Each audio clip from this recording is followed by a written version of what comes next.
ओम शांति। आज 26 दिसंबर 2024 बाबा के आज के महावाक्य सुनेंगे। बाबा ने कहा, मीठे बच्चे। हाँ जी बाबा, तुम अभी पढ़ाई पढ़ रहे हो। यह पढ़ाई है पतित से पावन बनने की। तुम्हें यह पढ़ना और पढ़ाना है। हमारी ये पूरी कोर्स, ये पूरी पढ़ाई किस लिए है? ड्रामा से, शरीर के भान से निकलकर आत्माभिमानी बनकर पवित्र बनने की। तो इसको कहते हैं पतित से पावन बनना।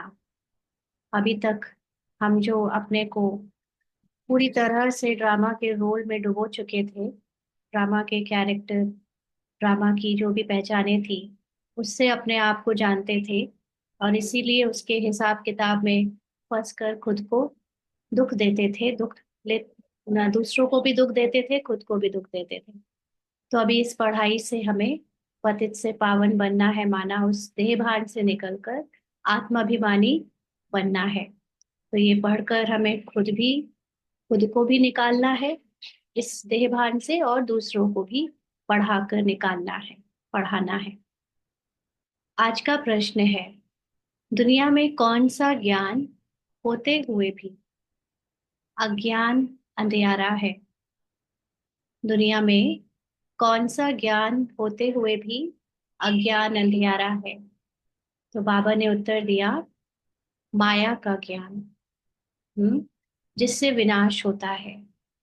संसार में भक्ति में भी लोग बात करते आए, ये सब मोह माया है, ये सब जंजाल है, लेकिन तब भी उसमें फंसे रहे। उससे निकलने की किसी को युक्ति नहीं पता और ना ही निकलना चाहते हैं। तो इस माया का ज्ञान संसार में होते हुए भी, दुनिया को ज्ञान होते हुए भी पूरा अज्ञान अंधियारा है, जिससे विनाश होता है। मून तक जाते हैं, यह ज्ञान बहुत है, लेकिन नई दुनिया और पुरानी दुनिया का ज्ञान किसी के पास नहीं है। सब अज्ञान अंधियारे में है। सभी ज्ञान नेत्र से अंधे हैं। तुम्हें अभी ज्ञान का तीसरा नेत्र मिलता है। तुम नॉलेजफुल बच्चे जानते हो, उन्हों की ब्रेन में विनाश के ख्यालात है, तुम्हारी बुद्धि में स्थापना के ख्यालात है। तो कहने को तो दुनिया वाले समझते हैं कि ब्रह्मा कुमारी विनाश की बात करती है, लेकिन सच्चाई ये है कि ये ड्रामा में कहानी 5000 साल की जिस तरह से नूंद है, उसमें जो सभी कैरेक्टर्स हैं, जितने भी मनुष्य रूप में आत्माएं हैं, उनको माया का ज्ञान नहीं है। एक्चुअली में माया जो समझते हैं कि ये मोह माया, ये दुनिया जो दिख रही है वो माया है। एक्चुअली जिस तरह से हमें पूरा प्रोजेक्ट किया जाता है ड्रामा, वो इतना स्थूल और रियल लगता है, उसको सच समझते हैं। इसीलिए ड्रामा में जो ये सब नूंद है कि हम दूसरे प्लैनेट में अभी रिसर्च कर रहे हैं कि कल को इस प्लैनेट में अगर कुछ होता है तो हम में से कुछ लोग वहां जाकर रेस्क्यू हो जाए, वहां जाकर अपनी सोसाइटी जमा ले और वहां रहने लगे तो बच जाएंगे। तो ये अज्ञान अंधियारा संसार में फैला हुआ है। किसी के अंदर इस ज्ञान का नेत्र नहीं है कि ये धरती का विनाश कभी नहीं होता। ये कहानी धरती में जो हम सब की बज रही है वो कभी नहीं खत्म होती। सिर्फ कलयुग से सतयुग आ जाता है। माना कलयुग का जो अभी इतना सारा, इतनी बड़ी विस्तार की दुनिया है, द्वैत की दुनिया है, जहाँ पर सब धर्म अधर्म की लड़ाई के बीच फंसे पड़े हैं, उसके बाद जो सतयुग आ जाएगा, यानी जब हमारी आत्माभिमानी स्थिति बन जाएगी, तो पूरा विश्व परिवर्तित हो जाएगा।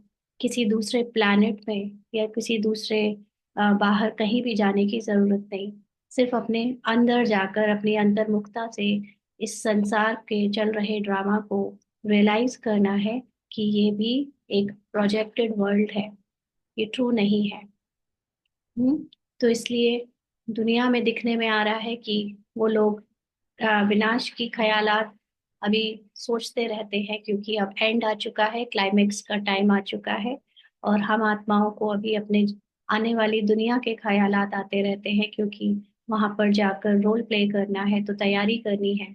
इसलिए हम अपने अंदर से सतयुग की तैयारी कर रहे हैं, और वो विनाश की यानी कलयुग के विनाश की तैयारी कर रहे हैं। ये ज्ञान, ये बातें सिर्फ हम बच्चे ही जानते हैं, क्योंकि इसको ज्ञान जानने के लिए ज्ञान का तीसरा नेत्र भगवान ने हम बच्चों को दिया है। ओम शांति। बाप इस शरीर द्वारा समझाते हैं, इनको जीव कहा जाता है। इनमें आत्मा भी है, और मैं भी इसमें आकर बैठता हूँ। ब्रह्मा के तन में परमात्मा और ब्रह्मा की आत्मा दोनों ही है। तो यह तो पहले पहले पक्का होना चाहिए। इनको दादा कहा जाता है। ब्रह्मा बाबा को देखो, ब्रह्मा का जब से नाम मिला तब से तो ब्रह्मा के तन में जो भी किया गया वो परमात्मा शिव की लीला है ना। इसीलिए हम उनको एज एन एग्जाम्पल फॉलो करते हैं। अगर वो पुरुषार्थी होते, माना देखने में जरूर वो पुरुषार्थी आए, लेकिन जिसमें भगवान का अवतरण हो रहा है, जिनके कर्मों को देखकर बच्चों को फॉलो करना है, तो वो कर्म साधारण तो नहीं होंगे। करवाने वाला परमात्मा है, तो वो फिर ब्रह्मा इसीलिए कहा जा रहा है। लेकिन जब हम उनको पुरानी स्मृति से देखते हैं, दादा लेखराज की स्मृति से, तो फिर वो दादा हमारे भाई के रूप में हमें दिखते हैं, है ना। तो वैसे तो हम लोग परमात्मा के बच्चे के रूप में भाई वाला दादा कह सकते हैं, लेकिन यहाँ पर एक दादा के रूप में पुरुषार्थी भी देखा जा सकता है उनमें। तो बाबा कहते हैं यह निश्चय बच्चों को बहुत पक्का होना चाहिए। इस निश्चय में ही रमण करना है। किस बात का निश्चय? कि जो दादा दिखने में दादा लेखराज आते हैं, उनमें परमात्मा और ब्रह्मा यानी उस ज्ञान युक्त आत्मा जो होती है ना। जब ब्रह्मा किस लिए फेमस है? ब्रह्मा का नाम भक्ति मार्ग में भी नई दुनिया की स्थापना के लिए या फिर ज्ञान के सार के लिए फेमस है। तो परमात्मा जब आते हैं तो उनके मुख से जो ज्ञान सुनाते हैं, तो जब ब्रह्मा नाम पड़ जाता है, तो वो ब्रह्मा और वो शिव का अवतरण दादा में होता है, यानी ये दोनों दादा ही हैं। ये पक्का निश्चय होना चाहिए। इस निश्चय में ही रमण करना है। बरोबर बाबा ने जिसमें पधारमणि की है, वह बाप खुद कहते हैं, मैं इनमें बहुत जन्मों के अंत में आता हूँ। बच्चों को समझाया गया है। यह है सर्वशास्त्र शिरोमणि गीता का ज्ञान। श्रीमत अर्थात श्रेष्ठ मत, सबसे श्रेष्ठ, उससे श्रेष्ठ कुछ हो नहीं सकता। तो परमात्मा का ज्ञान जो देते हैं हमें, या हमें अपनी राय देते हैं, वो श्रीमत। श्रेष्ठ से श्रेष्ठ मत है एक भगवान की, जिसकी ही श्रेष्ठ मत से तुम देवता बनते हो। बाप खुद कहते हैं, मैं आता ही तब हूँ जब तुम भ्रष्ट मत पर पतित बन जाते हो। हम्म। भ्रष्ट मत का मतलब है माया की मत। जो रोल में डूबा हुआ मन है उसकी मत, या दूसरों के मन की मत। तो मनुष्य से देवता बनने का अर्थ भी समझना है। विकारी मनुष्य से निर्विकारी देवता बनाने बाप आते हैं। सतयुग में मनुष्य ही रहते हैं, परंतु दैवी गुण वाले। तो जो सतयुग के मनुष्य होते हैं, जिनको देवता कहते हैं, उनके अंदर दैवी गुण क्यों होते हैं? क्योंकि इस समय हम निर्विकारी बन रहे हैं, माना सोल कॉन्शियस बन रहे हैं। तो वो सोल कॉन्शियसनेस से ऑटोमेटिकली आत्मा के सतो गुण कर्मों में रिफ्लेक्ट होते हैं, और वो देवता दैवी गुण देवताओं में दिखते हैं। अभी कलयुग में है सभी आसुरी गुण वाले। कलयुग का नाम ही है कलयुग से, काल से, ना, जहाँ पर सभी अपने आत्मा के पूरे एक तरह से आसुरी प्रवृत्ति में आ चुके हो। इसीलिए कलयुग में कोई दैवी गुण वाला नहीं दिखता, क्योंकि यहाँ पर सब बॉडी कॉन्शियस हैं, और समय भी चल रहा है कलयुग का। तो कलयुग में सतयुग वाली कोई भी कैरेक्टर आ नहीं सकता। तो यहाँ पर सभी आसुरी गुण वाले हैं। है सारी मनुष्य सृष्टि, परंतु यह है ईश्वरीय बुद्धि, और वह है आसुरी बुद्धि। तो कलयुग में और हमारे में, जब हम संगम युग में आकर भगवान के बच्चे बने हैं, तो अंतर आ जाता है। भगवान के बच्चों में दिव्य गुण दिखते हैं, जबकि कलयुग के पार्ट में अ, किसी में दिव्य गुण नहीं दिख सकते, क्योंकि अब हम कलयुग में नहीं हैं। हम कलयुग से आगे सतयुग और संगम, सतयुग और कलयुग के एंड में आकर पहुंच गए हैं, संगम पर, जहाँ पर ईश्वर हमारे साथ हमें हमारी बुद्धि क्लीन कर रहा है। इसलिए इस समय है ईश्वरीय बुद्धि। और जो कलयुग में रहे हुए थे या भी है, वो है आसुरी बुद्धि। यहाँ है ज्ञान और वहाँ है भक्ति। अभी हम सब ज्ञान ले रहे हैं और वहां पर सब भक्ति कर रहे हैं। ज्ञान और भक्ति अलग अलग है। भक्ति के पुस्तक कितने ढेर के ढेर हैं, ज्ञान का पुस्तक एक है। एक ज्ञान सागर की पुस्तक एक ही होना चाहिए। क्योंकि भक्ति में इतने सारे मत हैं, अलग अलग द्वैत, सब जगह इतनी सारी धारणाएं हैं, नियम है, मानने वाले बिलीव्स हैं, इसलिए उनकी पुस्तकें भी अलग अलग हैं। लेकिन यहाँ पर तो सिर्फ एक ही है, ज्ञान सागर, इसलिए उसकी पुस्तक भी एक ही होनी चाहिए। जो भी धर्म स्थापन करते हैं, उनका पुस्तक भी एक ही होता है, जिसको रिलीजियस बुक कहा जाता है। हम्म, पहली पहली रिलीजियस बुक है गीता। तो पहला पहला आदि सनातन देवी देवता धर्म है, ना कि हिंदू धर्म। अभी उस दिन हमारे यूपी में जो चीफ मिनिस्टर है, वो खुद भी, उनका स्टेटमेंट आया कि हिंदू कोई धर्म नहीं है, हिंदू तो संस्कृति है ना। तो अब लोगों में ये चीज क्लियर होती जा रही है। जो हम लोग हिंदू के धर्म को समझकर उसके लिए लड़ते थे, तो ये सबके लिए क्लियर होता जा रहा है कि सनातन धर्म या हिंदू धर्म, इट्स नॉट रिलीजन, इट्स संस्कृति। और सनातन और हिंदू का मतलब है कि हम सबको स्वीकार करते हैं। जैसे बाबा हमको सिखा रहा है ना, कि आपको सबको स्वीकार करना है, जो जैसा है वो रोल है उसका, उससे अलग उसकी आत्मा को देखना है। तो हमें सबके पार्ट स्वीकार हो जाएंगे, हमारे अंदर द्वैत खत्म हो जाएगा, अद्वैत आ जाएगा। तो उससे हम एक खंड, एक धर्म, एक राज्य की स्थापना कर पाएंगे। तो वो चीज जो अब प्रमोट की जा रही है देश में भी, उसका क्लियर मैसेज पहुंचाया जा रहा है कि सनातन मतलब कोई धर्म से नहीं है। सनातन का मतलब है एक संस्कृति, जिसमें सबको स्वीकार किया जाए। तो इसलिए हिंदू या भारत को अभी हिंदू धर्म घोषित करने की बात चलती है ना। लेकिन जिसको ज्ञान नहीं है, वो समझेगा जैसे मुस्लिम एक धर्म है, जैसे क्रिश्चियन एक धर्म है, वैसे हिंदू एक धर्म है। तो सब, केवल धर्म जो है वो है आदि सनातन देवी देवता धर्म, ना कि हिंदू धर्म। मनुष्य समझते हैं गीता से हिंदू धर्म स्थापन हुआ। गीता का ज्ञान श्री कृष्ण ने दिया। कब दिया, बाबा पूछ रहे हैं। परंपरा से, ऐसा लोग कहते हैं। हाँ, मनुष्य कहते हैं। कोई शास्त्र में शिव भगवानुवाच तो है नहीं।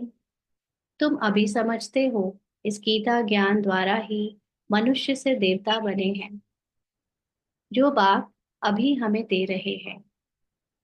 इसको ही भारत का प्राचीन राजयोग कहा जाता है, जिस गीता में ही काम महाशत्रु लिखा हुआ है। इस शत्रु ने ही तुम्हें हार खिलाई है। हम्म? गीता में जिस काम की बात है, वो काम सिर्फ काम वासना ही नहीं, लेकिन कामनाएं भी, है ना। ये दोनों चीजें बहुत बड़ी दुश्मन है हमारे लिए, क्योंकि दोनों में हम दूसरों को देखते हैं, चाहे इच्छाओं के लिए और चाहे वासनाओं के लिए, हमें कोई दूसरा चाहिए। और जब भी हमें दूसरा अलग दिखता है अपने से, तो वो द्वैत है। यानी मन के लिए एक दूसरी आइडेंटिटी है, और वो दूसरी आइडेंटिटी रखना, वही हमारे सारे विकर्म का, पाप कर्म का या दुख का कारण है। सबको एक मानना, सबको आत्मा देखना, यही सिर्फ पवित्रता, ये जो पवित्रता है, यही शांति और सुख की जननी है। बाकी दूसरा दिखना माना पाप और विकर्म बनाना। तो बाप इस पर ही जीत पहनाकर जगत जीत, विश्व का मालिक बनाते हैं। तो बाबा का जो ज्ञान है इस समय हम ले रहे हैं, उससे हम दूसरी आइडेंटिटी को खत्म करके पूरे विश्व को जीतते हैं, जगत जीत बनते हैं। कैसे? जब हम सिर्फ और सिर्फ आत्मा अभिमानी हो जाते हैं, जब सिर्फ आत्मा को देखते हैं, द्वैत खत्म हो जाता है, शरीर की पहचाने दिखनी बंद हो जाती है तब। तो बेहद का बाप बैठ इन द्वारा तुमको पढ़ाते हैं। वह है सभी आत्माओं का बाप। यह फिर है सभी मनुष्य आत्माओं का बेहद का बाप। आत्माओं का पिता। नाम ही है प्रजापिता ब्रह्मा। तुम किससे पूछ सकते हो कि ब्रह्मा के बाप का नाम क्या है? तो मूंछ पड़ेंगे। किसी को नहीं पता है ना, जिन देवताओं को दिखाया गया है उस बिना अवतार वाले, क्योंकि ब्रह्मा को कोई अवतार के रूप में नहीं दिखाया। विष्णु को तो फिर भी दिखाया, कृष्ण को दिखाया, राम को दिखाया। कृष्ण और राम के तो माँ बाप भी बताए, लेकिन ब्रह्मा के बाप का नाम क्या है ये पूछे तो कंफ्यूज हो जाएंगे, मूंछ पड़ेंगे। ब्रह्मा विष्णु शंकर इन तीनों का बाप कोई होगा ना? तो बाबा ने कहा ब्रह्मा विष्णु शंकर सूक्ष्म वतन में देवताएं हैं। अभी बाबा ने परसों क्या कहा था? ब्रह्मा विष्णु शंकर कोई भी नहीं है सूक्ष्म वतन में। आज बाबा ने ये बोल दिया, तो बच्चे हो गए होंगे कंफ्यूज। हाँ, तो ये अपनी समझ से समझना है बाबा कब क्या किसके लिए कह रहा है, किस कॉन्टेक्स्ट में कह रहा है ना। जब हम नए नए होते हैं, भक्ति से आते हैं, तो भक्ति से आने के कारण हमको बाबा देवताओं से रिलेट करता है, ताकि हम किसी को ये ना लगे कि ये ज्ञान नया है और इसमें ये लोग देवताओं को नहीं मानते। उस संदर्भ में, उस कॉन्टेक्स्ट में बाबा ये सुनाता है और पिक्चर्स में भी दिखाता है कि ब्रह्मा विष्णु शंकर सूक्ष्म वतन में बैठे हैं देवता के रूप में। लेकिन वो नए होने के कारण हम समझ गए, बट अब तो हमें जितना हम अव्यक्त होते जा रहे हैं, सूक्ष्म बातें समझ रहे हैं, गहराई में जा रहे हैं, नाम रूप और शरीर से परे जा रहे हैं, तब बाबा का ये ज्ञान, जो बाबा ने परसों कहा कि ब्रह्मा विष्णु शंकर जैसा कोई सूक्ष्म वतन नहीं है और ना वहाँ कोई ऐसा देवता है, तब वो बात क्लियर होती है। क्योंकि एकदम से किसी के सामने से, जिसका हम लोगों ने जन्मों जन्म आधार माना हो, उसको कोई कह दे कि वो है ही नहीं, तो ये तो एकदम किसी के लिए जैसे बहुत बड़ी भार की बात हो जाएगी, वो शायद स्वीकार ही नहीं कर पाएंगे। इसलिए बाबा धीरे धीरे सारे आधार खींचता है, इकट्ठे सारे आधार नहीं खींच लेता ना। भक्ति मार्ग की जितनी भी बातें बताई गई उसको बाबा ने ज्ञान में रखा, उनमें से कई बातों को रखा, सिर्फ इसलिए कि हमको ये ना लगे कि हम कुछ नई जगह या नए ज्ञान को ले रहे हैं, तो हम कहीं अपना धर्म ना छोड़ दें ना। जैसे कल एक क्लास सुन रहे थे, तो उसमें ब्रजेंद्र दादी का कोई अनुभव था। तो उन लोगों को बाबा ने या परमात्मा ने कृष्ण का साक्षात्कार कराया ब्रह्मा में। उस समय क्यों कृष्ण का साक्षात्कार कराया गया? क्योंकि सभी कृष्ण की भक्ति करते थे, सबको कृष्ण से बहुत प्यार था।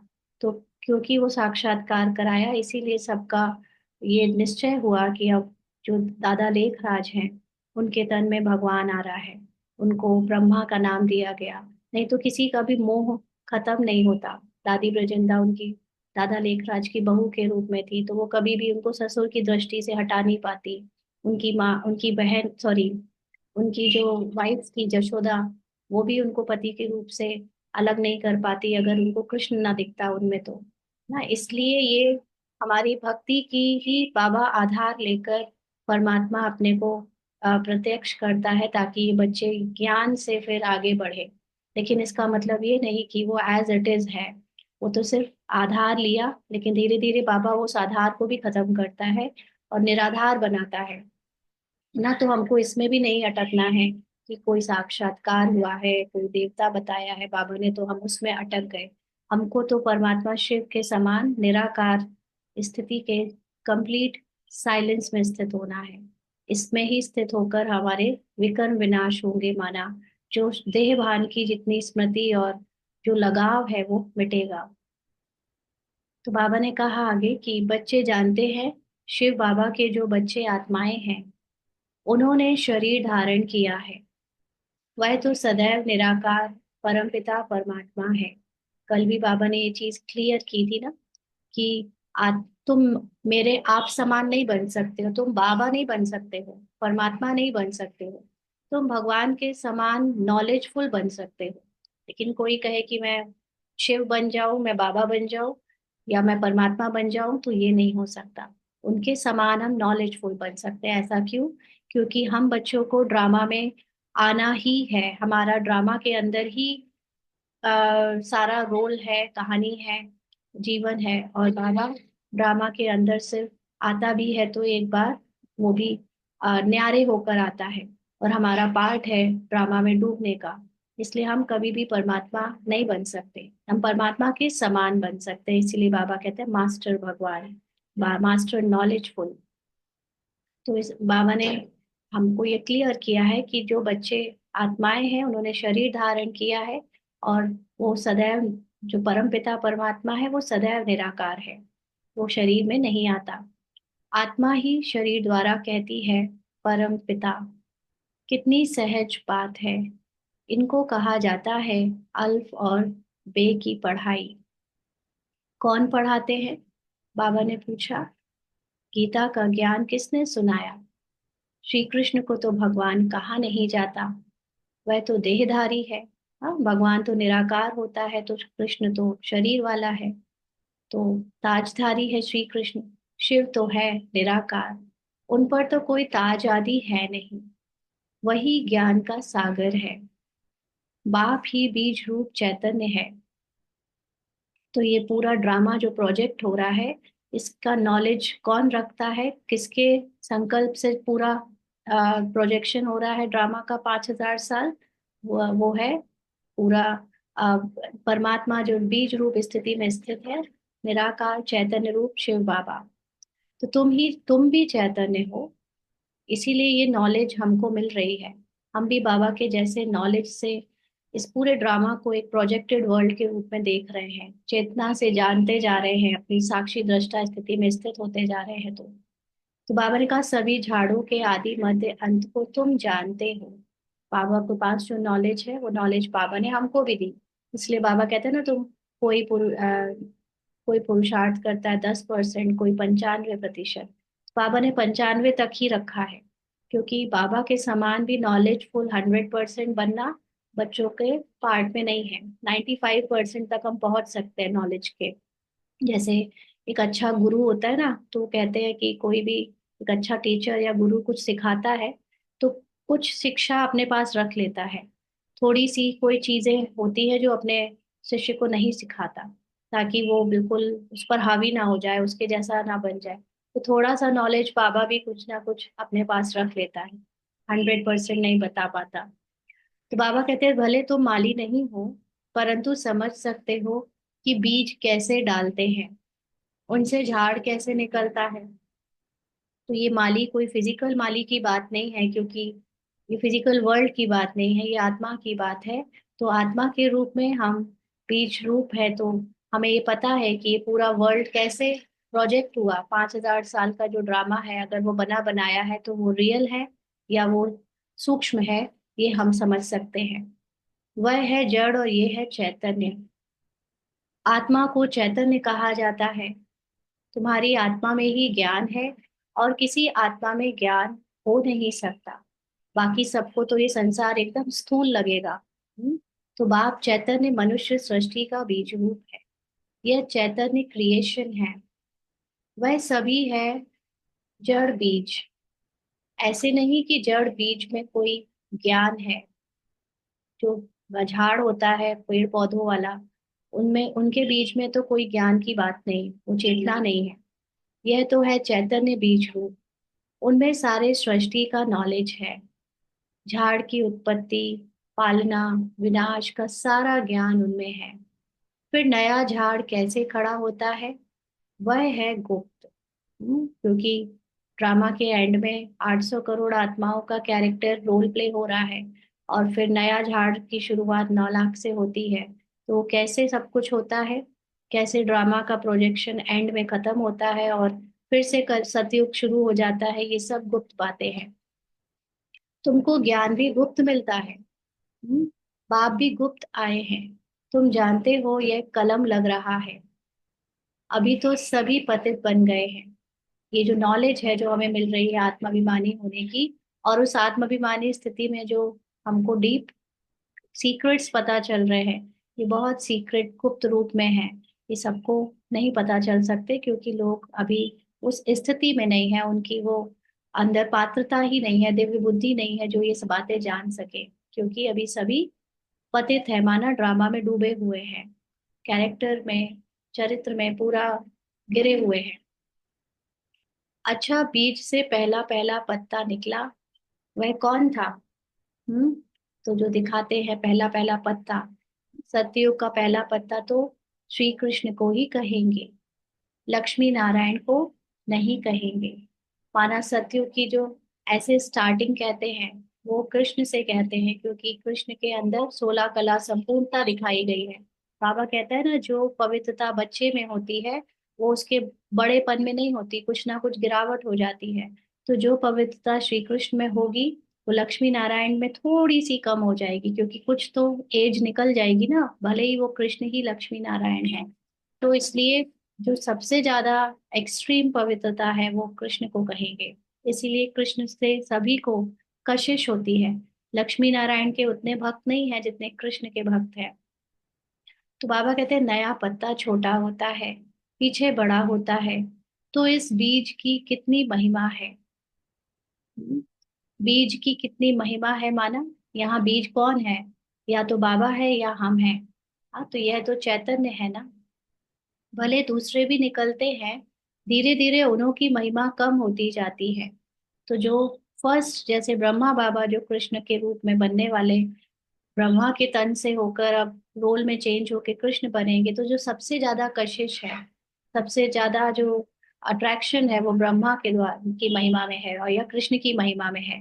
बाकी धीरे धीरे हम भी उनके जैसे बनेंगे तो वो महिमा उतनी नहीं होगी जितनी उनकी हुई है। तो बाबा कहते हैं अभी तुम देवता बनते हो, तो मूल बात है हमको दैवी गुण धारण करने हैं इस समय। हमको अपने अंदर, जब तक ये पुरुषार्थ का समय है, हमारे अंदर आत्माभिमानी स्थिति बढ़ानी है, तो उससे ऑटोमेटिकली दैवी गुण आते जाएंगे। इन जैसा बनना है, जैसे ब्रह्मा ने बन के दिखाया वैसे हमको भी बनना है। चित्र भी है, यह चित्र ना होते तो बुद्धि में ज्ञान कैसे आता? यह चित्र बहुत काम में आते हैं। तो विजुअलाइजेशन चाहिए इस मन को, है ना। बिना विजुअलाइज किए हम कुछ जो चीज जान नहीं सकते, देख नहीं सकते, उसको अपने अनुभव में कैसे उतारेंगे? तो बाबा ने कहा भक्ति मार्ग में इन चित्रों की पूजा होती है, यानी कृष्ण की, लक्ष्मी नारायण के चित्रों की। और ज्ञान मार्ग में तुमको इन्हों से ज्ञान मिलता है कि इनके जैसा बनना है। भक्ति मार्ग में ऐसा नहीं समझेंगे कि हमको ऐसा बनना है। भक्ति मार्ग में मंदिर आदि कितने बनवाते हैं? सबसे जास्ती मंदिर किसके होंगे? बाबा ने पूछा। जरूर शिव बाबा के ही होंगे। फिर उनके बाद क्रिएशन के होंगे, माना उनकी रचना देवताओं के। पहली क्रिएशन या लक्ष्मी नारायण है, तो शिव के बाद इनकी पूजा जास्ती होगी। तो बाबा ने फिर से थोड़ा सा क्या किया, कंफ्यूज कर दिया। अभी बाबा कृष्ण की बात कर रहे थे कि सबसे लक्ष्मी नारायण से भी ज्यादा कृष्ण की महिमा है या उनकी पवित्रता है। अब शिव के बाद फिर बाबा सीधे लक्ष्मी नारायण को ले आए, कृष्ण का नाम नहीं लिया। तो यहाँ पर बाबा की जो बातें हैं गोलमोल, उसको समझना होता है। तो बाबा कहते हैं पहले क्रिएशन ये लक्ष्मी नारायण है, यानी शिव बाबा की जो जिस रचना को परफेक्ट कहा जाए एज अ रोल, तो विश्व में राज्य करे, अब बाबा ने कहा वो लक्ष्मी नारायण है। हम्म, फिर कृष्ण कहाँ गए? कृष्ण का रोल में जो दिखाया गया है उनकी लीलाएं, है ना, जो जिसमें वो एक बार स्थित हो जाते हैं अपने देवत्व में, उसके बाद वो जो बचपन में उनकी सारी जो अलग अलग असुरों से लड़ाई वगैरह दिखाई है, वो सब चीजें भले ही भक्ति में दिखाई, बट वो है हम ब्राह्मणों की, है ना। तो उसको इस उसके कारण उनकी पूजा इतनी ज्यादा नहीं जितनी लक्ष्मी नारायण के रूप में पूजा जास्ती होगी, ये दिखाया बाबा ने। माताएं तो ज्ञान देती हैं, उनकी पूजा नहीं, वह तो पढ़ती हैं। तुम्हारी पूजा अभी नहीं होती है ना, जब तक हमारे अंदर शरीर भी पवित्र ना हो जाए, हमारे रोल में पूरी तरह पूरा पुरानापन खत्म ना हो जाए, हम एकदम नई स्मृति से जाग जाए, तब तक पूजा हो नहीं सकती। क्योंकि तुम अभी पढ़ रहे हो, जब तुम पढ़कर अनपढ़ बनेंगे फिर पूजा होगी। तो अभी पढ़ रहे हैं, फिर अनपढ़ का मतलब ये वाला नहीं कि हम यहाँ पे इलिटरेट हो गए। मतलब पढ़ने की जब जरूरत नहीं पड़ेगी और सारी पढ़ाई सारा ज्ञान हमारे स्वरूप में उतर जाएगा, हमारे कैरेक्टर में उतर जाएगा, तब फिर शरीर नया होगा, हमारे कर्म और हमारी पहचान एकदम नई होगी, आत्माभिमानी स्थिति होगी, तब फिर पूजा होगी। और अभी भी ये जो ब्राह्मण जीवन में भी हम जब तक पढ़ रहे हैं, माना अभी हमारे अंदर नॉलेज आ रही है, 100% या 95% भी नॉलेज कंप्लीट नहीं बढ़ पाई है, तब तक पूजा नहीं हो सकती ना। क्योंकि अभी जैसे जैसे हमारी नॉलेज बढ़ती जाएगी, हमारे स्वरूप में उतरती जाएगी, तो पूजा तो नहीं होगी लेकिन महिमा होने लगती है बाबा के बच्चों की। तो बाबा कहते हैं अभी तुम देवी देवता बनते हो, सतयुग में बाप थोड़े ही पढ़ाने जाएगा, वहां ऐसी पढ़ाई थोड़े ही होगी। यह पढ़ाई पतितों को पावन बनाने की, इसलिए पढ़ाई पढ़ने का टाइम संगम युग रखा है, जहाँ पर कम नॉलेज से ज्यादा नॉलेज तक हमारी यात्रा चलती है। और उसके बाद धारणा हो जाने से फिर हम लक्ष्मी नारायण के समय में पहुंच जाते हैं। तुम जानते हो हमको जो ऐसा बनाते हैं उनकी पूजा होगी, फिर हमारी भी पूजा नंबरवार होगी भक्ति मार्ग में। फिर गिरते गिरते 5 तत्वों की भी पूजा करने लग पड़ते हैं। 5 तत्वों की पूजा माना पतित शरीर की पूजा। तो भक्ति मार्ग में फिर ये सूरज चांद सितारे सबकी पूजा करने लगते हैं, यानी कि वे एकदम अज्ञान की नींद में सो चुके हैं, रोल कॉन्शियस हो गए हैं, इसीलिए प्रकृति को अपने से शक्तिशाली समझते हैं। जो प्रकृति हमारी दासी है, जिस प्रकृति को हमने पवित्र बनाया संगम युग में अपने आत्माभिमानी स्टेज से, उस प्रकृति को हम अपने से ज्यादा बड़ा, अपने से ज्यादा शक्तिशाली मानकर उनके सामने हाथ जोड़कर उससे माफी मांगते, उसकी पूजा करते और उसके डरने लगते हैं। तो ये क्या है कि पतित शरीर की पूजा माना अपने को शरीर समझने का फल है। तो यह बुद्धि में ज्ञान है कि लक्ष्मी नारायण का सारे सृष्टि पर राज्य था। इन देवी देवताओं ने राज्य कैसे और कब पाया, यह किसी को पता नहीं। हाँ, 5 तत्वों की पूजा को बाबा भूत पूजा कहता है। तो बाबा कहते हैं इन देवी देवताओं ने राज कैसे और कब पाया, यह किसी को पता नहीं है। लाखों वर्ष कह देते हैं, लाखों वर्ष की बात तो किसी की बुद्धि में बैठ ना सके, इसीलिए कह देते यह परंपरा से चला आता है। अभी तुम जानते हो देवी देवता धर्म वाले और धर्मों में कन्वर्ट हो गए हैं। जो भारत में है वह अपने को हिंदू कह देते हैं, क्योंकि पतित होने के कारण देवी देवता कहना शोभता नहीं। परंतु मनुष्यों में ज्ञान कहाँ, देवी देवताओं से भी ऊंचा टाइटल अपने पर रखवाते हैं, है ना। आजकल के भक्ति मार्ग के सन्यासी वगैरह अपने नाम के आगे श्री श्री लगा देते हैं, तो अपने अपने को देवताओं से भी ऊंचा टाइटल रखते हैं। पावन देवी देवताओं की पूजा करते माथा झुकाते हैं, परंतु अपने को पतित समझते थोड़े ही है ना। आजकल मनुष्यों का कितना अहंकार है, देवताओं के आगे जाकर झुकते हैं, पूजा करते हैं, सब कुछ करते हैं, लेकिन अगर उनको देखा जाए, उनसे कहा जाए कि आपके अंदर देह भान है, आपके अंदर अहंकार है, तो मानते नहीं है। क्योंकि शरीर की आइडेंटिटी में ही अपने को समझते हैं कि हमने तो ये सारी तपस्या करके इतना ऊंचा श्री श्री या सन्यासियों का टाइटल पाया। तो वो ये नहीं समझते कि ये देहभान है। अपने को सन्यासी समझना, उसका टाइटल समझना, उसका अहंकार पालना, तो उनको वो सब ज्ञान नहीं है। भारत में खास कन्याओं को कितना नमन करते हैं, कुमारों को इतना नहीं करते। मेल से ज्यादा फीमेल को नमन करते हैं, क्योंकि इस समय ज्ञान अमृत पहले इन माताओं को मिलता है। तो संगम युग में जो माताओं को, ना सिर्फ ब्रह्मा कुमारी में लेकिन ऑल ओवर द वर्ल्ड, जो इस समय माताएं बहनें आगे बढ़ रही हैं हर जगह, उसके कारण ये जो अब माताओं का वर्चस्व होगा, उसकी ही यादगार के रूप में भक्ति में कन्याओं को पूजते हैं, नमन करते हैं। ब्रह्मचारी कन्याओं को करते हैं ना, शादीशुदा माताओं का नहीं करते। क्यों? क्योंकि ब्रह्मचर्य का ही महिमा है, ब्रह्मचर्य का ही पूजन है। तो इस समय हम सब बहनें जो बाबा के घर में माताएं हैं, वो जो ब्रह्मचर्य को फॉलो करते हैं और फिर अपनी अंदर से बुद्धि को पवित्र बनाते हैं, उसके ही यादगार में कन्याओं को नमन करते हैं। बाप इनमें प्रवेश करते हैं, ब्रह्मा में यानी दादा लेखराज में। यह भी समझते हो, यह ब्रह्मा बाबा ज्ञान की बड़ी नदी है। ज्ञान नदी भी है, फिर पुरुष भी है। तो दोनों चीजें हैं। पुरुष का मतलब आत्मा से भी है, और पुरुष का मतलब शरीर के पुरुष से भी है। तो एक तरफ से ब्रह्मा बाबा को नदी बोला, यानी जो नदी स्त्रीलिंग के रूप में होती है, क्योंकि बाबा हमको ज्ञान गंगाएं कहता है, तो सबसे बड़ी ज्ञान गंगा या ज्ञान नदी ब्रह्मा को बोला, तो वो एक तरह से स्त्री के रूप में हो गया। फिर वो पुरुष भी है।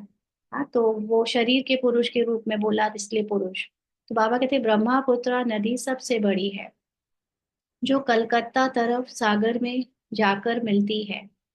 मेला भी वहां ही लगता है, परंतु उन्हें यह पता नहीं कि यह आत्माओं और परमात्मा का मेला है। वह तो पानी की नदी है, जिसका नाम ब्रह्मपुत्र रखा है। वह तो ब्रह्म को ईश्वर ही कह देते हैं, इसीलिए ब्रह्मपुत्रा को पावन समझते हैं। पतित पावन वास्तव में गंगा को नहीं कहा जाता है ना। पानी वाली गंगा की बात नहीं है जो हमारे शरीर को धोती है। शरीर का तो कुछ मतलब ही नहीं है, वो तो जड़ है। यहाँ सागर और ब्रह्मा नदी का मेल है, माना सूक्ष्म ज्ञान का सागर और सूक्ष्म ज्ञान की नदी का मेल है। आत्मा और परमात्मा का मेल है। बाप कहते हैं यह फीमेल तो नहीं है जिस द्वारा एडॉप्शन होती है। यह बहुत बहुत गूढ़ समझने की बातें हैं, जो फिर प्रायः लोप हो जानी है। तो ब्रह्मा के तन में बाबा कहता जरूर है कि माताओं के ऊपर कलश रखा है, लेकिन फिर भी बाबा ने रथ तो मेल का ही सिलेक्ट किया। कोई फीमेल रथ में क्यों नहीं आया बाबा? दादी गुलजार के तन में भी नेक्स्ट आया, पहले पहले तो ब्रह्मा के ही तन में आया। तो ये सारी बातें बहुत हुए हैं समझने के लिए, जो फिर प्रायः लोप हो जानी है, जो अभी हम समझ रहे हैं लेकिन आगे चलकर ये खत्म हो जाएंगी, समाप्त हो जाएंगे ज्ञान की बातें। फिर बाद में मनुष्य इस आधार पर शास्त्र आदि बनाते हैं। तो ये ब्रह्मपुत्रा, ये जो जिसने नदी भागीरथ, ये सब कहानियां शास्त्रों में फिर इसी के आधार पर जो अभी हो रहा है वो बाद में बनती है। पहले हाथ के लिखे हुए शास्त्र थे, बाद में बड़ी बड़ी मोटी किताबें छपवाई हैं। संस्कृत में श्लोक आदि थे नहीं। यह तो बिल्कुल सहज बात है। मैं इन द्वारा राजयोग सिखलाता हूँ। हम्म, तो जो किताबें वगैरह जो शुरू के ओरिजिनल शास्त्र हैं, उसमें संस्कृत आदि के श्लोक नहीं है। ये तो बाद में जिन्होंने संस्कृत को बहुत तवज्जो दिया, जो फिर सारे शास्त्र संस्कृत में हुए, तब उसमें इतने सारे श्लोक बढ़ा बढ़ा कर संस्कृत भाषा में कर दिए गए। ये सब बातें समझने की है। मैं इन द्वारा राजयोग सिखलाता हूँ, फिर यह दुनिया ही खलास हो जाएगी। दुनिया का मतलब ये ड्रामा एंड हो जाएगा, कलयुग का समय समाप्त हो जाएगा, और दुनिया में जो नया दोबारा से शुरू होना है सतयुग, वो स्टार्ट हो जाएगा। शास्त्र आदि कुछ भी नहीं रहेंगे। ये सब पढ़ना पढ़ाना ये सब कुछ जरूरत ही नहीं पड़ेगी। फिर भक्ति मार्ग में यह शास्त्र आदि बनेंगे। मनुष्य समझते हैं यह शास्त्र आदि परंपरा से चले आए हैं। इसको कहा जाता है अज्ञान, अंधियारा। अभी तुम बच्चों को बाप पढ़ाते हैं, जिससे तुम सोझरे में आए हो, माना सवेरे में आए हो। सवेरे का मतलब ये हद की मॉर्निंग नहीं है, लेकिन एकदम ज्ञान का प्रकाश हमको वो चीजें दिखाने लगा है जो अभी तक हम इन दो आंखों से नहीं देख सकते थे। बाबा के ज्ञान से हमें वो बातें समझ आ रही हैं जो दिव्य बुद्धि से ही समझी जा सकती हैं, और उसको समझने के बाद फिर हम वो नहीं रहते जो हम पहले थे। इसलिए जो साधारण मनुष्य है जिनको ज्ञान नहीं है, उनकी सोच और हमारी सोच में, और उनके कर्म और हमारे कर्मों में जमीन आसमान का अंतर हो जाता है। तो बाबा कहते हैं सतयुग में है पवित्र प्रवृत्ति मार्ग, वहां पर युगल भी पवित्र रहते हैं। कलयुग में सभी अपवित्र प्रवृत्ति वाले हैं, और कलयुग का तो परिभाषा ही प्रवृत्ति करने की है कि अपवित्र बनना है। यह भी ड्रामा है। वहां पर युगल एक दूसरे को अपने युगल के नाम पर बांधते नहीं है। नहीं, यहाँ पर तो युगल का मतलब बस बंध जाओ, जो मैं कहूँ जैसा कहूँ वैसा करो, पति को परमेश्वर मानो और अपना एक दूसरे को बंधन में रखो। ये सब ड्रामा में होना था तो वो है ऐसा। बाद में है निर्वृत्ति मार्ग, जिसको संन्यास धर्म कहते हैं।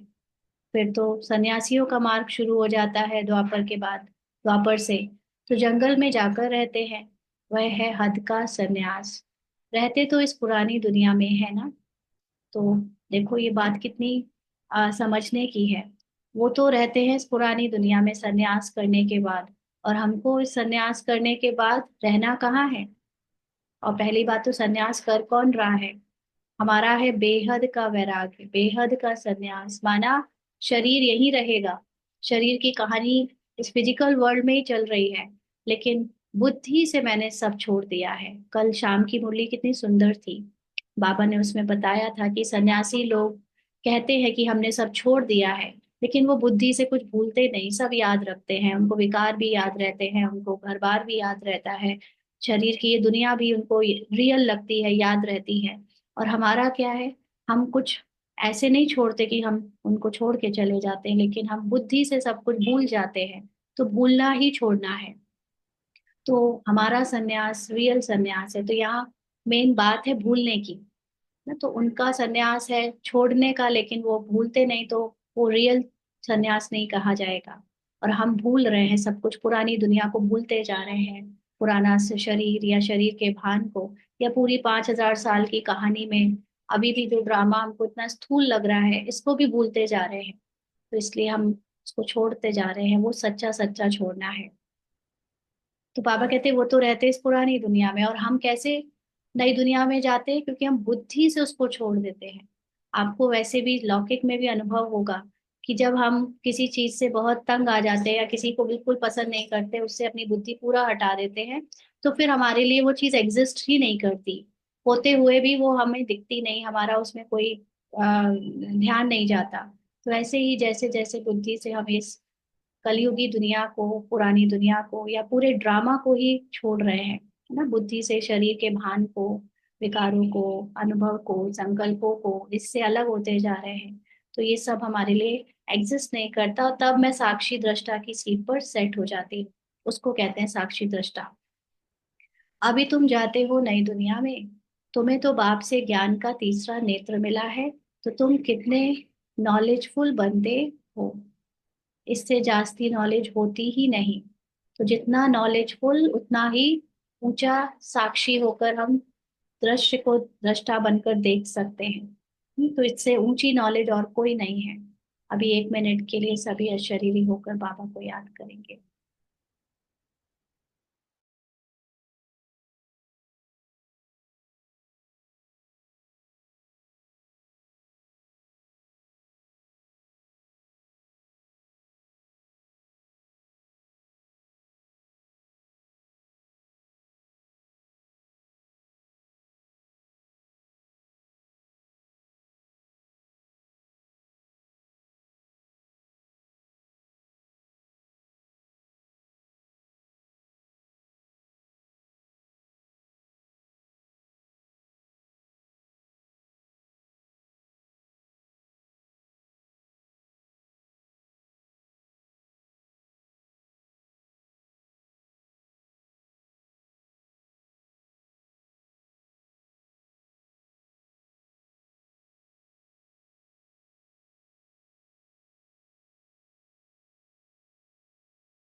आगे बाबा कहते हैं,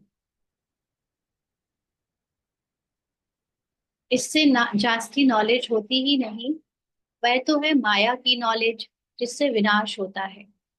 तो जो भी संसार में फिजिकल वर्ल्ड की नॉलेज है, चाहे वो फिजिकल बाहर के यूनिवर्स की नॉलेज है, वो भी माया है।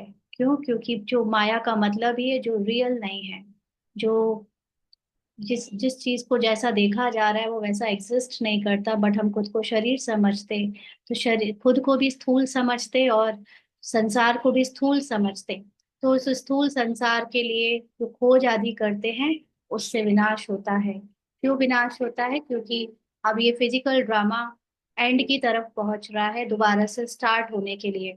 तो इसलिए अब वो माया की नॉलेज उनको विनाश की तरफ ले जाती है।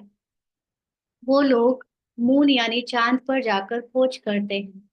तुम्हारे लिए कोई नई बात नहीं, यह सभी माया का फॉर्म है।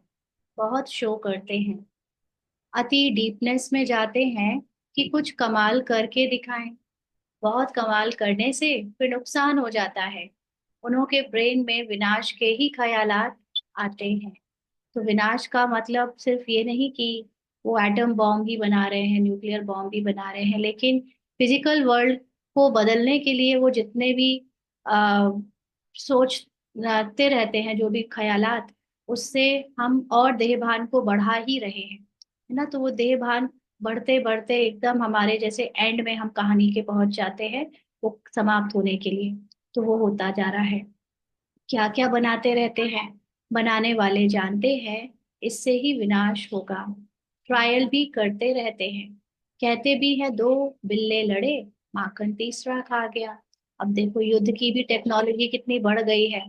पहले ह्यूमन को लड़ना होता था अपने शस्त्रों से, बाणों से, धीरे धीरे फिर घोड़ों से, हाथियों से, फिर धीरे धीरे ये सब आ गए, मिसाइल्स और दुनिया भर का, अभी ड्रोन आ गए हैं। अब तो ह्यूमंस की भी जरूरत नहीं। हाँ, तो ये सब क्या हो रहा है? विनाश के पूरी कहानी के एंड की तरफ पहुंचते जा रहे हैं, लेकिन माखन कौन खा जाएगा? वो विश्व को जीतने के लिए कर रहे हैं ये सब, और विश्व को जीतना है हम आत्माओं को। कहानी तो छोटी है, परंतु खेल कितना बड़ा है। बाबा ने तो ये पूरा ड्रामा कहानी के रूप में हमें एक मुरली या आधी मुरली में भी सुना देता है, कोर्स में पूरा सुना देता है, लेकिन फिर ये देखने में 5,000 साल धीरे धीरे बीतते हैं, क्योंकि शरीर के भान में है। तो नाम इन्हों का ही वाला है, इन द्वारा ही विनाश की नूंद है। कोई तो निमित्त बनता है ना। क्रिश्चियन लोग समझते हैं पैराडाइज था, पर हम नहीं थे। इस सॉरी, क्रिश्चियन, हाँ, क्रिश्चियन लोग समझते हैं पैराडाइज था, पर हम नहीं थे। इस्लामी बौद्धि भी नहीं थे, फिर भी क्रिश्चियन लोगों की समझ अच्छी है। क्रिश्चियन लोग बेटर हैं इस्लामी से और दूसरों से। भारतवासी कहते हैं देवी देवता धर्म लाखों वर्ष पहले था, तो बुद्धू ठहरे ना। बाप भारत में ही आते हैं। जो महान बेसमझ है, उन्हें ही महान ते महान समझदार बनाते हैं। परंतु फिर भी याद रहे तब, क्योंकि ये शास्त्र आदि लिखे किसने होंगे? कहीं ना कहीं हमारे ही पूर्व जन्मों में हमारे द्वारा लिखे गए होंगे, लेकिन हम ही ने औरों को बेसमझ बनाया, निमित्त बने। तो अब बाबा हम ही को सिलेक्ट करके महान समझदार बना रहा है। लेकिन हम पूरे दिन चलते फिरते अपनी उस स्थिति को बनाए, ज्ञान को याद करें तब। बाबा तुम बच्चों को कितना सहज करके समझाते हैं, मुझे याद करो तो तुम सोने का बर्तन बन जाएंगे। तो धारणा भी अच्छी होगी। तो सोने का बर्तन का मतलब है जो हमारा सत्य है, जिस ज्ञान को हम अभी जान रहे हैं, वो ज्ञान एज इट इज यथार्थ अर्थ के साथ हमें समझ आए और उसको हम स्वरूप में उतार सकें। तो इसलिए ये सोने का बर्तन बनना माना अपने को वेसल बनाना, अपने को इस ज्ञान के काबिल बनाना। ज्ञान तो सबको बाबा एक जैसा ही सुना रहा है ना मुरली में। बाबा हर एक को एक जैसी मुरली सुनाता है, लेकिन हर एक अपने अपने बर्तन के हिसाब से, वेसल के हिसाब से धारण करता है। तो जितना याद करेंगे किसको? अपने को आत्मा समझकर, उस परम आत्मा के सत्य को, अब उसको अपना सत्य मानकर उतना अच्छा बर्तन बनेंगे, उतना अच्छा समझदार बनेंगे। याद की यात्रा से ही पाप कटेंगे। तो पाप कटने का मतलब ही है, जितना हमें रोल में एक एक सीन जो आ रहा है, दिख रहा है, वो सब हमारे पाप का ही फल है। पाप का मतलब ह्यूमन बॉडी कॉन्शियसनेस का, जिसमें हमने अपने को शरीर समझा हुआ है। तो जितना हम अपने आत्मा में स्थित रहें, अपने संपूर्णता में स्थित रहेंगे, बाबा के साथ कंबाइंड रहेंगे, तो ये जो बॉडी कॉन्शियसनेस के साथ एक एक रोल में मिल रही बातें हैं, वो कटती जाएंगी, पार होती जाएंगी। पाप कटना मतलब ऐसा नहीं कोई चाकू से कटेगा, लेकिन कटना माना पार होते जाना, निकलते जाना। जितना जितना हम अपने को उसमें स्थित रहेंगे, उतना ड्रामा की एक एक स्क्रिप्ट जो बीतती जा रही है, कहानी बीतती जा रही है, वो कटती जाएगी, निकलती जाएगी। अदरवाइज हम उसमें प्रभावित होंगे और हमें फिर उसका फल भी कर्म भोग के रूप में भुगतना भी पड़ेगा, सजा के रूप में। तो बाबा कहते मुरली नहीं सुनते तो ज्ञान रफू चक्कर हो जाता है। बाप तो रहमदिल होने के नाते उठने की ही युक्ति बतलाते हैं। आप एक दिन भी मुरली ना सुनो, उस दिन आप अपने को आत्मा समझकर नहीं चल पाओगे, है ना। इसलिए मुरली का रिवीजन बहुत जरूरी है, क्योंकि अपने को आत्मा समझना ये ज्ञान एकदम नया है, और ये रिवीजन के साथ, पढ़ाई की, मनन चिंतन के साथ ही बना रहता है। तो इसलिए बाबा कहते बाप तो रहमदिल होने के नाते उठने की ही युक्ति बतलाते हैं, अंत तक भी सिखलाते ही रहेंगे। अच्छा, आज भोग है, आज गुरुवार है, सतगुरुवार। भोग लगाकर जल्दी वापस आ जाना है। बाकी वैकुंठ में जाकर देवी देवताओं आदि का साक्षात्कार करना, यह सब फालतू है। बाबा ने उस समय इतने साक्षात्कार ध्यान में जाकर करवाए, ताकि वो जो लोग भक्ति करते हैं वो भक्ति को छोड़कर ज्ञान सुनने लगे। बाकी ऐसा जो दिख कर आते हैं या उन्हें जो दिखता है वो कोई रियल नहीं है, सब फालतू है। इसमें बहुत महीन बुद्धि चाहिए। बाप इस रथ द्वारा कहते हैं मुझे याद करो, मैं ही पतित पावन तुम्हारा बाप हूँ। तुम्ही से खाऊं, तुम्ही से बैठूं, ये यहाँ के लिए है ना। इस समय हर समय मैं अपने को आत्मा समझ बाबा के साथ रखूं, कंबाइंड रखूं। इसीलिए ये गायन है, तुम्ही से खाऊं, तुम्ही से बैठूं। ऊपर कैसे होगा, सूक्ष्म वतन में या मूल वतन में ये सब खाना पीना कैसे होगा, ये तो शरीर की बातें हैं। शरीर के भान में जब तक हम हैं तब तक ही हमें बाबा को याद करना पड़ता है। एक बार हम शरीर के भान से मुक्त होकर अपनी सत्य और निराकार अवस्था में टिक जाएंगे तो फिर ये खाना पीना बैठना ये सब की बात ही नहीं रह जाती। अच्छा, मीठे मीठे सिकीलदे बच्चों प्रति माता पिता बाप दादा का याद प्यार और गुड मॉर्निंग। रूहानी बाप की रूहानी बच्चों को नमस्ते। हम रूहानी बच्चों की रूहानी बाप दादा को याद प्यार, गुड मॉर्निंग और नमस्ते बाबा। शुक्रिया, थैंक यू बाबा। धारणा के लिए मुख्य सार, पहला पॉइंट, बाप इस दादा में प्रवेश हो हमें मनुष्य से देवता अर्थात विकारी से निर्विकारी बनाने के लिए गीता का ज्ञान सुना रहे हैं। इसी निश्चय में रमण करना है। तो बाबा ने ये बात क्लियर करी, बाप इस दादा में प्रवेश हो, है ना। दादा लेखराज जो बाबा के प्रवेश करने के बाद ही ब्रह्मा गाए गए, और ब्रह्मा को पुरुषार्थी दिखाया, इसका कारण सिर्फ इतना कि हमको वो पुरुषार्थ उनको कॉपी करने के लिए एक एग्जाम्पल दे सके। अदरवाइज ब्रह्मा बाबा का जो भी समय बीता 33 वर्ष, उसमें शिव बाबा की प्रवेशता के कारण उनके हर कर्म परफेक्शन से इसीलिए हो रहे थे, क्योंकि उनके अंदर कंप्लीट नॉलेज और बाबा का जो बाबा की जो कशिश है वो उनके अंदर बरकरार थी।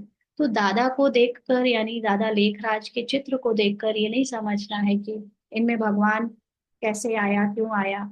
इस निश्चय से रमण करो कि इनको विकारी से निर्विकारी बनाने का जैसे बाबा ने दिखाया वैसे हमको भी बनना है। श्रीमत पर चलकर श्रेष्ठ गुणवान बनना है। श्रीमत है अपनी आत्मिक अवस्था को सदा याद रखकर कैरेक्टर से, रोल से न्यारे रहना। तभी हम जो आत्मा के गुण है उसको अपने कर्मों में, संकल्पों में, बोल में रिफ्लेक्ट कर पाएंगे। याद की यात्रा से बुद्धि को सोने का बर्तन बनाना है। ज्ञान बुद्धि में सदा बना रहे, उसके लिए मुरली जरूर पढ़नी और सुननी है। तो ये ज्ञान रोज पीना बहुत जरूरी है, अदरवाइज हम सोल कॉन्शियस स्थिति मेंटेन नहीं कर सकते। और अपने को ज्यादा से ज्यादा आत्मा समझकर चलना, न्यारे होकर चलना, तभी ये बुद्धि सोने का बर्तन बनेगी और ड्रामा की और इस ज्ञान की गहरी गहरी बातें अनुभव होंगी। वरदान है अपने पोजीशन की स्मृति द्वारा माया पर विजय प्राप्त करने वाले निरंतर योगी भव। अपनी पोजीशन की स्मृति द्वारा, हमारी पोजीशन क्या है, आत्मा अपने परम धाम की स्थिति में जो बैठी होती है वो है उसकी ओरिजिनल पोजीशन।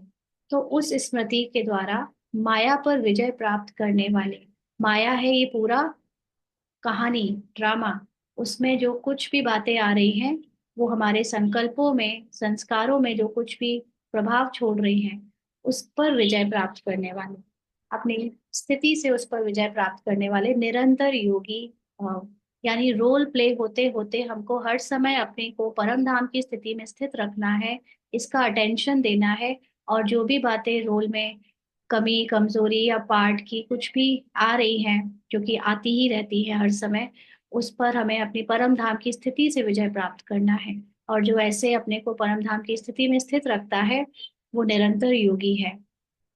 जैसे स्थूल पोजीशन वाले अपनी पोजीशन को कभी भूलते नहीं, ऐसे आपका पोजीशन है मास्टर सर्वशक्तिमान, इसे सदा स्मृति में रखो और रोज अमृत वेले इस स्मृति को इमर्ज करो, तो निरंतर योगी बन जाएंगे। तो कोई भी बात आए, कैसी भी बात आए, लेकिन हम अपने को सदा अपने परम स्थिति की मास्टर सर्वशक्तिवान के स्वमान में, उस आत्माभिमानी स्थिति में स्थित रखें, तो कोई भी बात आएगी तो हम उसको बहुत इजीली पार कर पाएंगे। तो अमृत वेले से जब से हम एक डे की स्टार्टिंग करते हैं, तब से ही ये स्मृति को इमर्ज कर लेना है कि मैं तो परम धाम में बैठी हुई मास्टर सर्वशक्तिवान आत्मा हूँ। तो ऐसा रखने से हम निरंतर योगी बन जाएंगे और सारा दिन उसका सहयोग मिलता रहेगा, यानी उसकी वाइब्रेशन, उस स्मृति का सहयोग हमें हमारी रोल में स्थिति में मिलता रहेगा। फिर मास्टर सर्वशक्तिवान के आगे माया आ नहीं सकती। तो जो माया यानी बाहर, बाहर तो कुछ नहीं, बाहर तो जो होना है वो रामानुसार होता है। मेन माया आती है हमारे संकल्पों में। हमारे संकल्प में भय कमजोरी के संस्कार ये इमर्ज होने लगते हैं। तो अगर मैं मास्टर सर्वशक्तिवान ऊंची स्थिति में स्थित रहूंगी, तो ये भय, ये झूठी ड्रामा की बातें आ नहीं सकती संकल्पों में।